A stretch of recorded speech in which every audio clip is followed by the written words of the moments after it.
And fellow skeptics, Lester the Skeptic Tank here.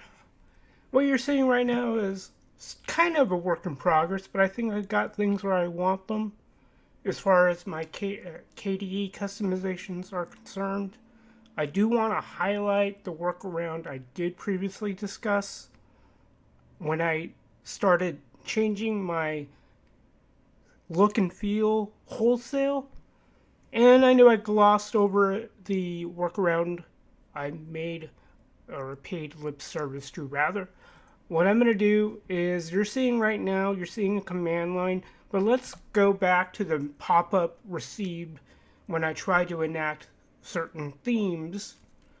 So I'm just going to demonstrate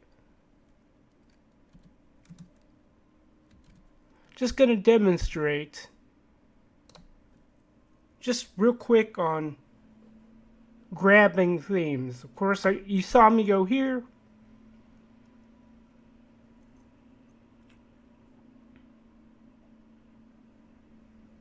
I'm going to try to install this theme.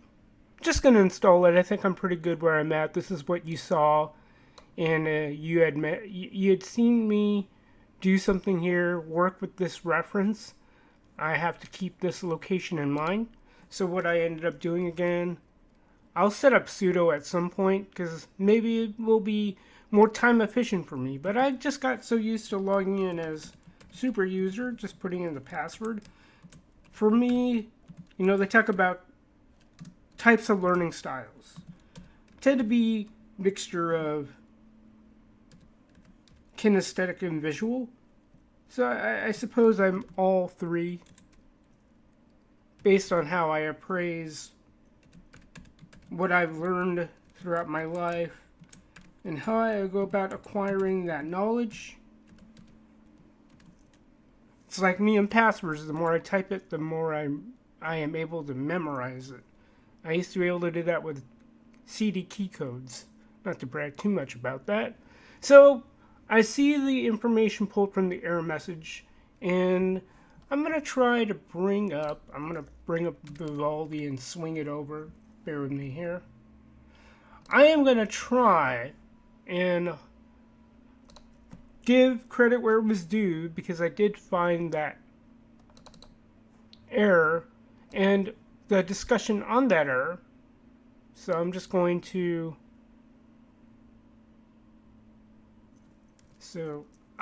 try to use the search query KDE install dependency. I think that's the term or terms I had used to look it up, and that made mention. There we go.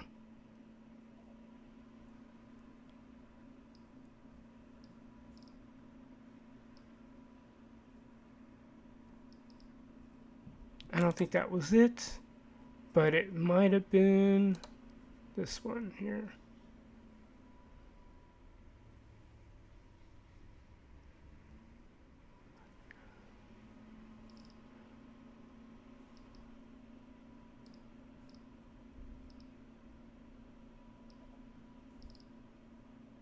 Nope. Either way, there was a discussion thread saying I had to extract the contents from that reference. So what I tend to do is I move that item to the local, here we go. I'm going to move the file to where I need to put it.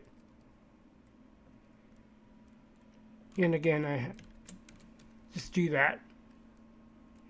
And I'm going to put it into the corresponding folder where it needs to be, and that's going to be specific to your user.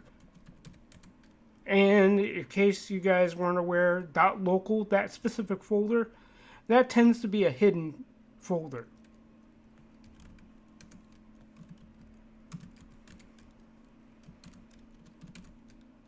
Alright? That's where I gotta move it. I'm gonna exit out of super user and then go to that very directory.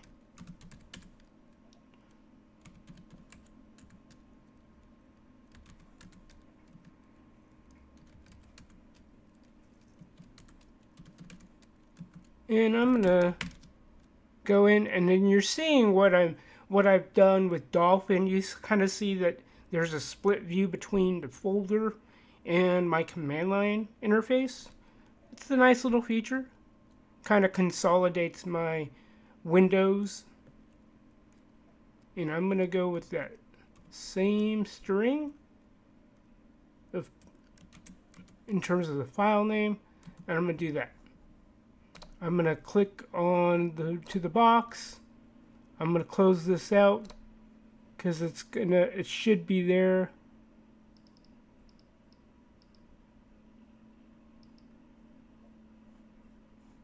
I'm going to go back to colors, global theme to see if there it is. Didn't have to exit out of the global theme window. I just had to change sections, and now you see the theme I added. So in case you guys didn't notice, I went ahead, I'm just going to walk through real quick what I ended up customizing. So I started with the base global theme of Nordic KDE, application style.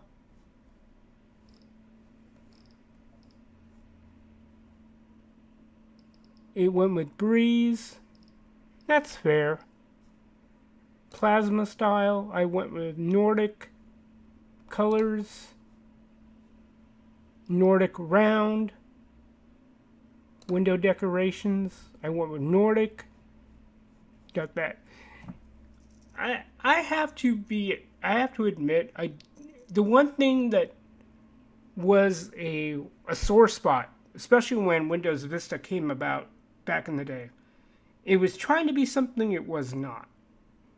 Like, it was trying to play Mac OS's game. Like, when I messed around with Mac OS 10 when it first came out, yeah, I was blown away to it, my admission. I was blown away by how much more reliable it felt and moved at the time. Fonts, I haven't messed with that yet. I like what I've got in terms of fonts. Icons, I went with this pack. And let's see, cursors, I stuck with my Oreo Spark. I figured this was distinct enough. I can locate my cursor more easily. Yeah. I wish Linux did have the inverted cursor, and just based on what I tried to do moments ago with my Windows 10 setup, I was just blown away how little cursor customization is available. Kind of sad. You'd figure we're in 2024, give us more options. At least if they're hidden somewhere else, make it easier. So, I mean, if that's a gripe that I have against Windows, which I have many, but cursor customization, I mean, I either have a white or I have a black, and then I have inverted, which I think is a godsend because it does allow you to track the cursor. If you notice here, I enabled Latte Dock. It comes bundled with KDE, so I just have to find the app, which I did, and there it is. I clicked on that, and not too many frills with it, but I do like how it enables me to go between my activities, and there's a way to make the icons or launchers. These are considered launchers according to the doc. And if I click, and it's like a quasi task manager, and I don't have to use too many of my switches when it comes to task switching or activity switching. So I'm liking that so far. I might do something with the panels. I might end up removing the panel. So just another segue. Possibly I can go into edit mode and I can get rid of the panel if I so choose, and then really see what I want to end up doing, because this is kind of like my taskbar, if you will, and it's very minimal, but I can go here and I can select from here. I'm going to go back. Because one thing, if you notice here, I'm going to go to Vivaldi. Right now I only have one window active, but say if I have another one, I'm just going to go to Amazon for kicks. And the thing I noticed with Vivaldi, quick tangent here, I gotta have this tab listing kind of like pseudo maximized if I want to make it a separate window. So hypothetically, what I need to do is this makes it nice and presentable. Like if I'm going to switch between tasks or windows, I can do that rather easily. So that's one of the things I'm starting to like about Latte. Yes, that's the name of it as you saw me search for it. And I can click on that, and if I had another Dolphin window, it will allow me to choose. So I don't have to cycle through in it. I don't have to cycle through too many listed applications as long as I know what I'm going to do. So that's where I'm at so far with my customization. If you have any questions or if there's anything else you want me to cover, guys, feel free to drop a comment. Looking forward to those if you do send them. And hopefully that helps. If you guys ever run into that in your KDE or trying to install a global theme, just do those steps I provided. Hopefully that will help make sense of this idea of extracting this and that to that corresponding folder. So, thank you again, especially for those people who have been subscribed to my channel. Thank you for your continued following. And as always, if you're not getting the notifications you're expecting, just make sure when you hit that subscribe button that you enable all notifications, because that means I will have to tag you in order for you to get notified that something's been pushed out. Alright guys, until next video, peace, and I'll catch you all on the other side.